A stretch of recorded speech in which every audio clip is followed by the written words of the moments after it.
Assalamualaikum warahmatullahi wabarakatuh. Hai kakak soleh dan solehah kelas 4 NTB dan 4 Bali. Hai hai hai. Berjumpa lagi dengan Ustazah Hayanah.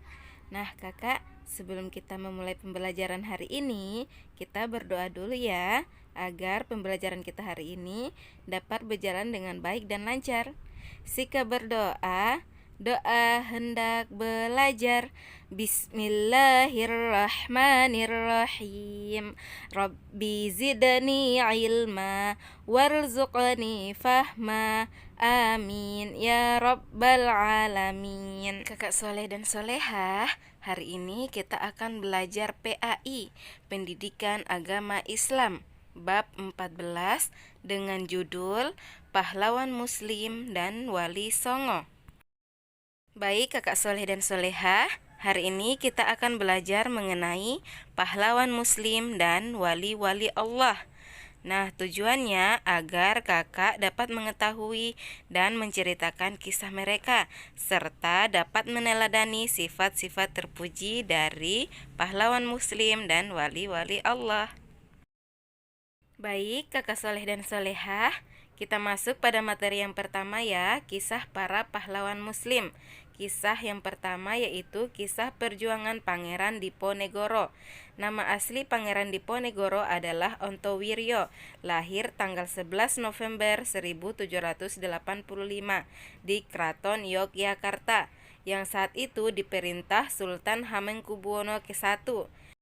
Ayah dari Pangeran Diponegoro adalah Sultan Hamengkubuwono ke-3. Nah kakak, sifat-sifat Pangeran Diponegoro adalah sebagai berikut: menguasai ilmu agama, budi pekerti yang luhur, keperwiraan dan keberanian. Pangeran Diponegoro meninggal di Makassar pada tanggal 8 Januari 1855. Pahlawan muslim yang kedua yaitu kisah perjuangan Kiai Haji Hasyim Asy'ari. Nama lengkap Kiai Haji Hasyim Asy'ari adalah Muhammad Hasyim Asy'ari, Ibnu Abdul Wahid, Ibnu Halim, Pangeran Bona, Ibnu Abdurrahman Jakatingkir atau Sultan Hadiwijoyo. Beliau juga masih keturunan dari Sunan Giri. Beliau lahir di Jombang, Jawa Timur, tanggal 10 April 1875. Kiai Haji Hasyim Asy'ari berjuang melalui gerakan sosial politik dengan mendirikan organisasi masyarakat yang bernama Nahdlatul Ulama pada tahun 1926 dan organisasi politik bernama Partai Majelis Syuro Muslimin Indonesia atau Partai Masyumi. Beliau pendiri dan pengasuh Pondok Pesantren Tebu Ireng. Beliau wafat pada tanggal 25 Juli 1947 yang bertepatan pada tanggal 7 Ramadan 1366 Hijriah. Pahlawan muslim yang ketiga yaitu kisah perjuangan Kiai Haji Ahmad Dahlan. Nama asli Kiai Haji Ahmad Dahlan adalah Muhammad Darwis. Kiai Haji Ahmad Dahlan lahir di Yogyakarta pada tanggal 1 Agustus 1868. Ayahnya bernama Kiai Haji Abu Bakar, yaitu salah satu khatib Masjid Agung Yogyakarta. Kiai Haji Ahmad Dahlan berasal dari keturunan penghulu kesultanan. Beliau belajar ilmu agama pendidikan langsung oleh ayahnya. Kemudian beliau meneruskan belajar ilmu agama ke Mekah dan Madinah bersama Kiai Haji Hasyim Asy'ari. Salah satu gurunya bernama Kiai Haji Ahmad Khatib yang berasal dari Minangkabau. Beliau pendiri organisasi sosial keagamaan bernama Muhammadiyah pada tahun 1912. Pada tahun 1921 beliau mendirikan Pondok Pesantren Muhammadiyah dan pada tahun 1923 beliau mendirikan Sekolah Dasar Muhammadiyah serta mempersiapkan Hollands Inland School atau biasa disebut HIS dan Sekolah Pendidikan Guru. Beliau wafat pada tanggal 23 Februari 1923. Kakak Soleh dan Solehah, kita masuk pada materi yang kedua, yaitu kisah para wali-wali Allah. Wali berasal dari bahasa Arab wala atau walia, yang berarti dekat, yang berperan melanjutkan misi kenabian. Para wali lebih sering disebut sebagai wali songo, selalu mengajak kepada Islam dan ahli sunnah wal jamaah. Wali songo artinya yang 9 karena mereka ada 9 orang. Wali yang pertama yaitu Sunan Gresik. Sunan Gresik atau Maulana Malik Ibrahim dikenal dengan panggilan Maghribi atau Syekh Maghribi karena berasal dari wilayah Maghribi, Afrika Utara. Maulana Malik Ibrahim datang ke tanah Jawa pada tahun 1404 Masehi sebagai orang Islam pertama yang masuk ke tanah Jawa. Beliau berdakwah di daerah Gresik, Jawa Timur. Beliau wafat pada tanggal 12 Rabiul Awal 882 Hijriah, bertepatan dengan tanggal 1419 Masehi. Beliau dimakamkan di pekuburan Gapura Wetan, Gresik, Jawa Timur. Wali yang kedua, Sunan Ampel.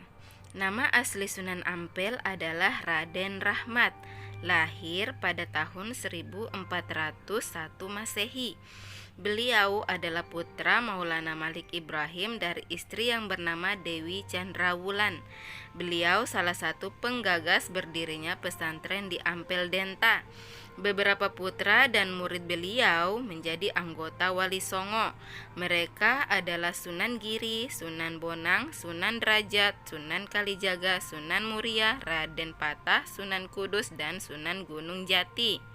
Beliau wafat pada tahun 1481 Masehi dengan meninggalkan falsafah mohlimo atau tidak mau melakukan hal tercela, yaitu 1. Moh main atau tidak mau berjudi. 2. Moh ngombe atau tidak mau minum minuman keras. 3. Moh maling atau tidak mau mencuri. 4. Moh madat atau tidak mau candu, ganja, narkotika, dan sejenisnya. Yang kelima, moh madon atau tidak mau mendekati perbuatan zina. Wali yang ketiga yaitu Sunan Bonang. Nama asli Sunan Bonang adalah Raden Maulana Magdum Ibrahim. Beliau lahir di Ampel Denta pada tahun 1465 Masehi. Beliau putra Sunan Ampel dan Nyai Ageng Manila. Beliau berdakwah sering menggunakan kesenian rakyat yaitu gamelan yang disebut bonang. Beliau juga menciptakan karya sastra yang penuh dengan keindahan dan penuh makna, yaitu suluk yang berasal dari kata Arab salakat tariko, artinya menempuh jalan. Beliau wafat pada tahun 1525 Masehi. Wali yang keempat yaitu Sunan Giri. Nama asli Sunan Giri adalah Raden Paku. Beliau adalah putra dari Maulana Ishak. Beliau lahir di Blambangan atau kini Banyuwangi, Jawa Timur, tahun 1442 Masehi.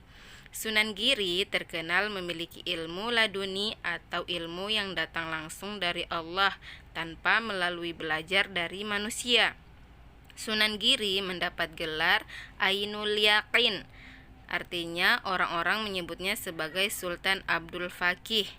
Beliau juga menciptakan lagu bertema agama untuk anak-anak, misalnya Cublak-cublak suweng, lir ilir, gula ganti, jor, jamuran, gendi ferit, dan jelungan. Wali yang kelima, Sunan Derajat. Nama asli Sunan Derajat adalah Raden Kosim. Beliau putra dari Sunan Ampel dengan Dewi Chandrawati dan merupakan adik dari Sunan Bonang. Beliau lahir pada tahun 1470 Masehi. Sunan Rajat adalah sosok wali Allah yang hidupnya sangat sederhana. Beliau terkenal mempunyai jiwa sosial dan kedermawanan yang tinggi. Tema dakwah beliau berhubungan dengan tolong-menolong dan gotong royong. Beliau wafat dan dimakamkan di daerah Sedayu, Gresik, Jawa Timur pada pertengahan abad ke-16 Masehi.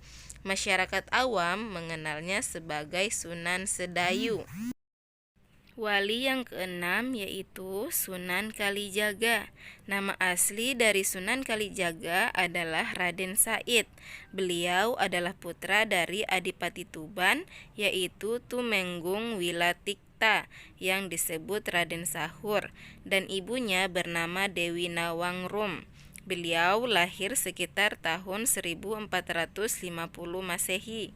Beliau suka bergaul dengan rakyat biasa dan tidak suka berhubungan dengan aturan kebangsawanan.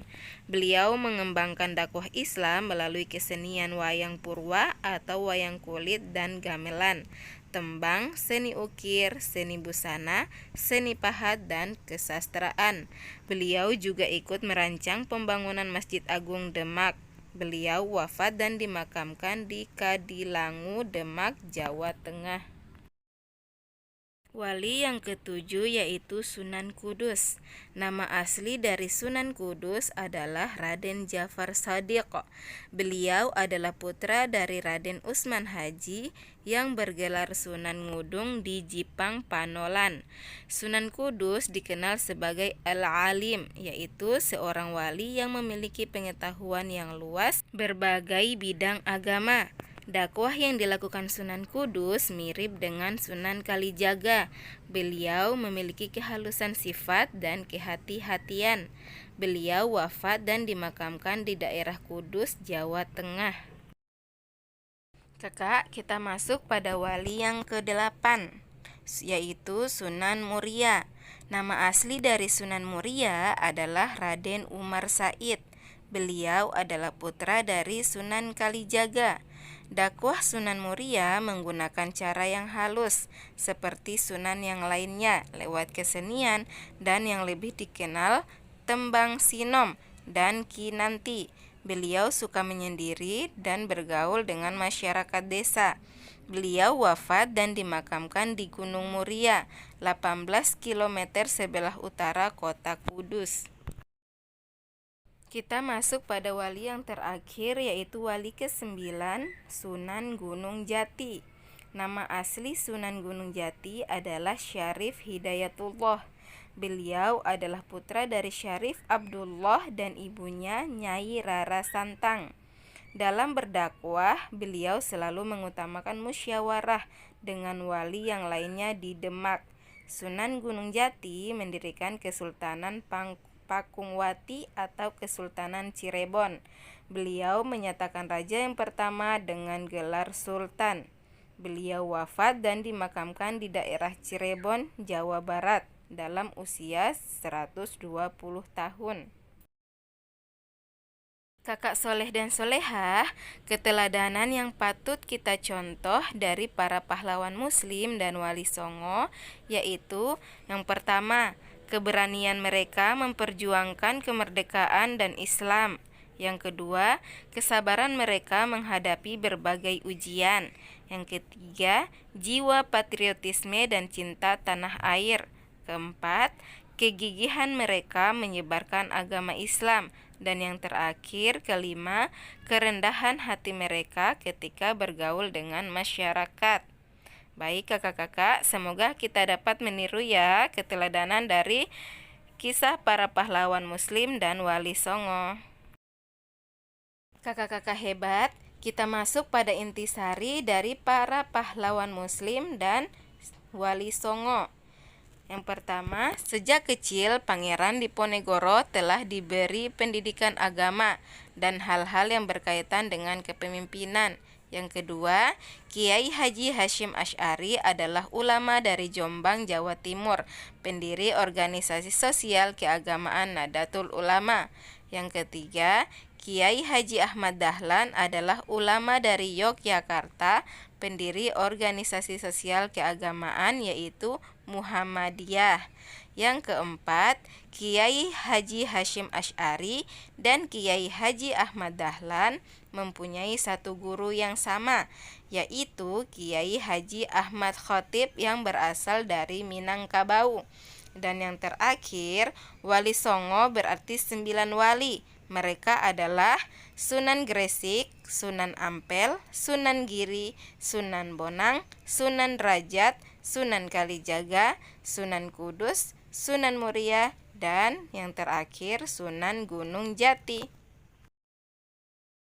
Nah, kakak soleh dan solehah, kita sebagai muslim harus banyak berterima kasih kepada para pahlawan dan para wali. Dengan cara apa? Mendoakan mereka dan meneruskan perjuangan mereka. Karena atas perjuangan mereka menyebarkan Islam dengan cara berdakwah, Islam sekarang menjadi agama yang banyak dianut. Kita, terutama kakak soleh dan soleha sebagai penerus, harus terus melanjutkan dakwah tersebut untuk menggapai ridha Allah Subhanahu wa taala. Sebagaimana sabda Nabi Muhammad SAW yang artinya, sampaikanlah apa-apa dariku walaupun hanya satu ayat. Hadis riwayat Bukhari. Nah, kakak siapa nih di sini yang cita-citanya menjadi penerus dakwah? Aku. Amin. Semoga cita-cita mulia yang kakak inginkan dapat tercapai ya. Yeay, alhamdulillah kakak-kakak, pembelajaran kita hari ini sudah selesai ya. Sampai jumpa dengan Ustazah Hayana di pembelajaran selanjutnya. Baik kakak-kakak, mari kita tutup pembelajaran kita hari ini dengan bersama-sama melafazkan hamdalah. Alhamdulillahi Rabbil Alamin. Istighfar 3 kali. Astaghfirullahalazim, astaghfirullahalazim, astaghfirullahalazim. Doa kafaratul majlis. Subhanaka Allahumma wa bihamdika asyhadu an la ilaha illa anta astaghfiruka wa atubu ilaik. Assalamualaikum warahmatullahi wabarakatuh.